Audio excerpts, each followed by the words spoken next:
ನಮಸ್ಕಾರ. ವನಜ ಮಲೆನಾಡು ಬಂದಾಯಿತು, ಹೊಸ ವಿಡಿಯೋ ತಂದಾಯಿತು. ಬನ್ನಿ ಇವತ್ತು ಪವಿತ್ರ ಬಂಧನ ಸೀರಿಯಲ್ಲು ಹೇಗೆ ಮೂವ್ ಆಗುತ್ತೆ, ಏನು ಸ್ಟೋರಿ ನೋಡೋಣ. ಅದಕ್ಕಿಂತ ಮುಂಚೆ ನನ್ನ ವಿಡಿಯೋಕ್ಕೆ ಸಬ್ಸ್ಕ್ರೈಬ್ ಮಾಡಿಲ್ಲ ಅಂದರೆ ಮಾಡ್ಕೊಳ್ಳಿ, ಹಾಗೆ ಒಂದು ಲೈಕ್ ಕೊಡಿ. ತಿಂಡಿ ಕೂತಿರಲ್ಲ, ಆದರೆ ದೇವು ಮತ್ತು ಅಮೃತ ಎಲ್ಲ ತಿಂಡಿ ಕೂತ್ಕೊಂಡಿರ್ತಾರೆ, ತಂಗಿ ತಮ್ಮ ಎಲ್ಲ ಕೂತ್ಕೊಂಡಿರ್ತಾರೆ. ಅದಕ್ಕೆ ದೇವು ಹೇಳ್ತಾನೆ, ಪವಿತ್ರ ಅವರೇ ನೀವು ಕೂತ್ಕೊಳ್ಳಿ ತಿಂಡಿಗೆ ಅಂತ ಹೇಳ್ತಾನೆ. ಅದಕ್ಕೆ ಪವಿತ್ರ ಹೇಳ್ತಾಳೆ, ಬೇಡ ದೇವು ಸರ್ ನೀವು ತಿನ್ನಿ, ನಾನು ಆಮೇಲೆ ತಿಂತೀನಿ ಅಂತ. ಅದಕ್ಕೆ ದೇ ಅದಕ್ಕೆ ದೇವು ಹೇಳ್ತಾನೆ, ಇಲ್ಲ ಪವಿತ್ರವರೇ ಬನ್ನಿ ಕೂತ್ಕೊಳ್ಳಿ ನೀವು ಅಂತೇಳಿ. ಅಮೃತ ಅದಕ್ಕೆ ಉರ್ಕೊತಾ ಇರ್ತಾಳೆ, ಅವಳನ್ನು ಜೊತೆ ಕೂರಿಸ್ಕೋತಾನಲ್ಲ ಅಂತ ಹೇಳ್ಬಿಟ್ಟು. ಆದರೆ ಅವನ ಹೆಂಡ್ತಿ ಅವನ ಜೊತೆ ಕೂತ್ಕೊಂಡ್ರೆ ಇವಳಿಗೆ ಉರ್ಕೊಳ್ತಾ ಇರ್ತಾಳೆ ಯಾವಾಗ ನೋಡಿದ್ರು. ಅದನ್ನು ನೋಡಿಕೊಂಡು ದೇವು ತಂಗಿ ತಮ್ಮ ನಗ್ತಾ ಇರ್ತಾರೆ ಇವಳು ಮುಖ ನೋಡಿಕೊಂಡು. ಇವಳು ಅಂದ್ಕೊಳ್ಳೋದು ಯಾವುದೂ ಆಗಲ್ಲ ಅಂತ ಗೊತ್ತಾಗುತ್ತೆ. ಆಮೇಲೆ ಮೈಸೂರು ಪಾಕ್ ತೆಗೆದು ದೇವು ಇದು ತುಂಬ ಚೆನ್ನಾಗಿದೆ ಕಣು, ತಿನ್ನು ಅಂತ ಕೊಡ್ತಾಳೆ ಒಂದು ಪೀಸು. ತಿಂದು ನೋಡಿಬಿಟ್ಟು ತುಂಬ ಚೆನ್ನಾಗಿದೆ, ಹೌದೌದು ಅಂತೇಳ್ಬಿಟ್ಟು ಪವಿತ್ರವರೇ ನೀವು ಒಂಚೂರು ತಿನ್ನಿ ಅಂತ ಪವಿತ್ರ ಕೊಡ್ತಾನೆ. ಇಲ್ಲ ಬೇಡ ದೇವು ಸರ್ ನೀವು ತಿನ್ನಿ ಅಂತ. ಇಲ್ಲ ತಿನ್ನಿ ನೀವು ತಿಂದು ನೋಡಿ ಅಂತ ಹೇಳಿ ಕೊಡ್ತಾನೆ. ಆವಾಗ ಟೇಸ್ಟ್ ತುಂಬ ಚೆನ್ನಾಗಿದೆ ಅಂತ.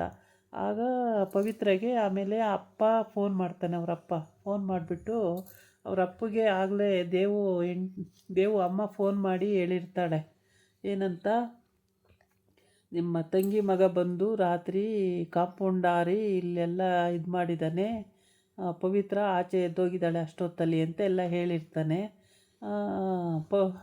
ಪವಿತ್ರ ಅಪ್ಪ ಫೋನ್ ಮಾಡ್ತಾನೆ. ಫೋನ್ ಮಾಡಿಬಿಟ್ಟು ವಿಚಾರಿಸೋಕ್ಕೆ ಅಂತೇಳ್ಬಿಟ್ಟು, ಅಲ್ಲ ಕಣಮ್ಮ ಏನಾದರೂ ಅಲ್ಲಿ ತಂಗಿ ಮಗ ಬಂದಿದ್ನಾ ಅಂತ ಕೇಳ್ತಾನೆ. ಅದಕ್ಕೆ ಇಲ್ಲಪ್ಪ ಬಂದಿಲ್ಲ, ಯಾರೂ ಬಂದಿಲ್ಲ, ಯಾಕಪ್ಪ ಅಂತ ಕೇಳ್ತಾಳೆ. ಅಲ್ಲ ಏನಾದ್ರು ಬಂದ್ಗಿಂದಿದ್ನಾ ಅಲ್ಲಿ ಇಲ್ಲಿ ರೋಡಲ್ಲಿ ಸಿಕ್ಕಿದ್ದ, ಅದನ್ನೇ ಹೇಳ್ತಿದ್ದ ಪವಿತ್ರ ಮನೆ ಹತ್ರ ಹೋಗಿದ್ದೆ ಅಂತ, ಅದಕ್ಕೇನೆ ಕೇಳಿದೆ ಅಂತ ಹೇಳ್ತಾನೆ. ಇಲ್ಲಪ್ಪ ಇಲ್ಲಿ ಬಂದಿಲ್ಲ ಅಂತ ಹೇಳ್ತಾಳೆ. ಆವಾಗ ಸರಿ ಅಮ್ಮ ಚೆನ್ನಾಗಿದೆಯಲ್ಲ ಅಂತ ಹೇಳ್ಬಿಟ್ಟು ಫೋನ್ ಇಟ್ಬಿಟ್ಟು ಅಲ್ಲಿ ಕೂತ್ಕೋತಾನೆ. ಆವಾಗ ಅವ್ರ ಅಪ್ಪನೂ ಅಲ್ಲಿಗೆ ಬರ್ತಾನೆ, ಏನಂತು ಅಂತ ಕೇಳೋಕ್ಕೆ.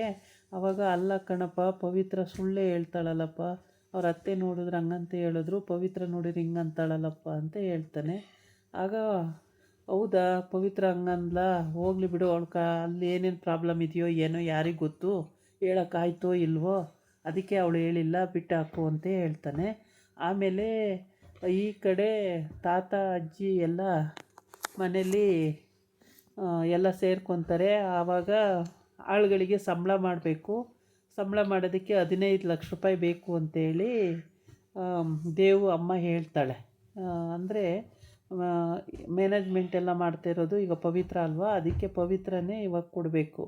ಅದಕ್ಕೋಸ್ಕರ ಎಲ್ಲರನ್ನೂ ಕರೆದು ಒಟ್ಟು 15 ಲಕ್ಷ ತೊಗೊಂಡು ಬಾ ಅಂತ ಹೇಳಿ ಕಳಿಸ್ತಾಳೆ. ಎಲ್ಲರಿಗೂ ಸಂಬಳ ಯಾಕೆ ಕೊಟ್ಟಿಲ್ಲ, ಕೊಡಬಾರ್ದ ಇಷ್ಟು ದಿನ, ಇಷ್ಟೊತ್ತು 2 ದಿನ ಮೇಲಾಯ್ತಲ್ಲ, ಸಂಬಳ ಕೊಡಬೇಕಲ್ವ ಅಂತ ಹೇಳ್ಬಿಟ್ಟು. ಆಯಿತು ಅಂತ ತರ್ತೀನಿ ಅಂತ ಹೋಗ್ತಾಳೆ. ಅಲ್ಲೋಗಿ ನೋಡ್ತಾಳೆ ಬರೀ 5 ಲಕ್ಷ ಇರುತ್ತೆ, ಇನ್ನು 15 ಲಕ್ಷ ಇರಲ್ಲ.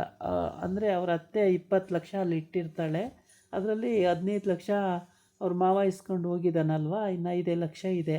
ಆಮೇಲೆ ನೋಡೋಕ್ಕೆ ಹೋಗ್ತಾಳೆ, ಅಲ್ಲಿ ದುಡ್ಡಿರಲ್ಲ, ಬರೀ 5 ಲಕ್ಷ ಇರುತ್ತೆ. ಆವಾಗ ಮನೆ ಬಂದು ವಾಪಸ್ ಹೇಳ್ತಾಳೆ.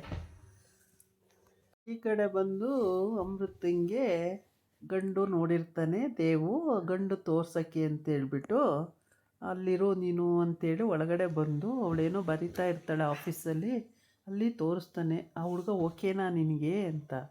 ಇವಳು ಹ್ಞೂ ಅಂದರೆ ನೋಡಲ್ಲ ಕರೆಕ್ಟಾಗಿ, ದೇವನೇ ಅಂತ ಕೇಳ್ತವನೇ ನಾನು ಓಕೆನಾ ನಂಗೆ ಕೇಳಿಸ್ಬಿಡುತ್ತೆ ಅವಳಿಗೆ. ಹಂಗಂತ ಕುಂದಾಡಬೇಕು ಅನ್ನಿಸ್ತಾ ಇರುತ್ತೆ. ಆದರೆ ಅವನು ಹೋಗೋವರೆಗೂ ಸುಮ್ಮನಿರ್ತಾಳೆ ಖುಷಿ ತಡ್ಕೊಂಡು. ಅವನು ಆ ಕಡೆ ಹೋದ ತಕ್ಷಣ ಅವನಿರುವಾಗಲೇ ಹೇಳ್ಬಿಡ್ತಾಳೆ, ಓಕೆ ದೇವು ಓಕೆ, ನೀನು ಹೇಳಿದ್ಮೇಲೆ ಓಕೆ ಅಂತ ಅಂದಿರ್ತಾಳೆ. ಅವನು ಹೋದ್ಮೇಲೆ ಸಿಕ್ಕಾಬಟ್ಟೆ ಖುಷಿ ಪಡ್ತಾಳೆ. ಈ ಕಡೆ ಇವಳು ಅಗ್ನಿ ಪರೀಕ್ಷೆ ಇವಳಿಗೆ ಯಾಕೆ ಅಂತ ಅಂದರೆ, ಅಲ್ಲಿ 15 ಲಕ್ಷ ಇಟ್ಟಿದ್ದು ಬರೀ 5 ಲಕ್ಷ ಇದೆ, ಇನ್ನು 10 ಲಕ್ಷ ಏನು ಮಾಡಿದೆ ಅಂತ ಕೇಳಿದ್ರೆ ಹೇಳ್ತಾ ಇಲ್ಲ. ಅಂದರೆ ಮಾವ ಯಾರಿಗೂ ಹೇಳಬೇಡ ಅಂತ ಹೇಳಿಬಿಟ್ಟಿದ್ನಲ್ಲ, ಹಾಗಾಗಿ ಇವಳು ಬಾಯಿ ಬಿಡ್ತಾ ಇಲ್ಲ. ಬಾಯಿ ಬಿಟ್ಟರೆ ಗೊತ್ತಾಗ್ಬಿಡುತ್ತೆ. ಈ ತಾತ ಅಜ್ಜಿ ಎಲ್ಲ ನಿಂತಿದ್ದಾರೆ, ಎಲ್ಲ ಮನೆ ಜನ ಎಲ್ಲ ನಿಂತಿದ್ದಾರೆ. ಆದರೆ ಇವಳು ಏನು ಹೇಳ್ತಾ ಇಲ್ಲ, ಬರೀ ಕಣ್ಣೀರು ಇಳ್ದು ಹೋಗ್ತಾ ಇದ್ದಾವೆ. ಅಷ್ಟು ಬಿಟ್ಟರೆ ಅತ್ತೆ ಬೈತಾ ಇದ್ದಾಳೆ, ಬಾಯಿಗೆ ಬಂದಂಗೆ ಬೈತಾ ಇದ್ದಾಳೆ. ಆಮೇಲೆ ಆಚೆ ಕರ್ಕೊಂಡು ಹೋಗ್ತಾಳೆ, ಬಾ ನಿನಗೆ ಹಿಂಗೆ ಬುದ್ಧಿ ಕಲಿಸಿ ಸರಿಯಾಗಲ್ಲ, ನಿನಗೆ ಕಲಿಸ್ತೀನಿ ನೋಡು ಬುದ್ಧಿ ಅಂತೇಳಿ. ಏನಾದ್ರೂ ಇವಳು ಬಾಯಿ ಬಿಟ್ಟು ಹೇಳ್ತಾ ಇಲ್ಲ, ಕೀ ಹಿಡ್ಕೊಂಡು ನಿಂತಿದ್ದಾಳೆ ಅಷ್ಟೇ. ದುಡ್ಡು ಯಾರು ಕದ್ದಿದ್ದಾರೆ ಅಂತ ಅದಕ್ಕೆ ತಾತ ಅಜ್ಜಿ ವಹಿಸ್ಕೊಳ್ತಾರೆ. ಹೆಂಗೆ ಗೊತ್ತಾ, ಇದಕ್ಕೆ ಮುಂಚೆ ಲಕ್ಷಗಟ್ಟಲೆ ಕದ್ದವ್ರಿದ್ದಾರೆ, ಬಳಸ್ತವ್ರಿದ್ದಾರೆ, ಅವರಿಗೆಲ್ಲ ಪನಿಷ್ಮೆಂಟ್ ಆಗಿಲ್ಲ, ಇವಳಿಗೆ ಯಾಕೆ ಪನಿಷ್ಮೆಂಟು ಅಂತ. ಇಲ್ಲ ಮಾವ, ನನಗಿದು ಗೊತ್ತಾಗಲೇಬೇಕು, ನನಗೆ ಅದು 10 ಲಕ್ಷ ಎಲ್ಲೋಯ್ತು ಅಂತ ನಂಗೆ ಗೊತ್ತಾಗಲೇಬೇಕು ಅಂತ ಹಠ ಮಾಡ್ತಾಳೆ. ಸರಿ, ಹಠ ಮಾಡಿ ಬಾ ಇಲ್ಲಿ ನಿನಗೆ ಕಲಿಸ್ತೀನಿ ಬುದ್ಧಿ ಅಂತ ಹೇಳ್ಕೊ ಹೋಗ್ತಾಳೆ. ಈ ಕಡೆ ಇವನು ಗಂಡು ತೋರಿಸೋ ಸಲುವಾಗಿ ತುಂಬ ಖುಷಿಯಾಗಿರ್ತಾನೆ ದೇವು. ಅಮೃತನೂ ಖುಷಿಯಾಗಿರ್ತಾಳೆ ಆಫೀಸಲ್ಲಿ. ಮನೇಲಿ ಆ ರೀತಿ ಹಗರಣ, ಆಫೀಸಲ್ಲಿ ಈ ರೀತಿ ಖುಷಿ ಪಡ್ತಾ ಇದ್ದಾರೆ.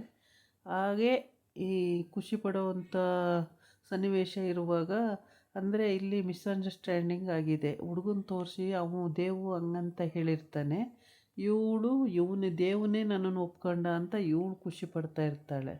ಅಯ್ಯೋ ರಾಮ, ಕಡಿಮೆ ಖುಷಿ ಪಡಲ್ಲ ದೇವು ನನ್ನನ್ನು ಒಪ್ಕೊಂಡ ಅಂತ ಅವ್ರ ಅಮ್ಮಗೆಲ್ಲ ಹೇಳಿ ಎಲ್ಲ ಮಾಡಿ ಏನೇನೋ ಅದು ರದ್ದಂತ ಮಾಡೋಕ್ಕಿದೆ.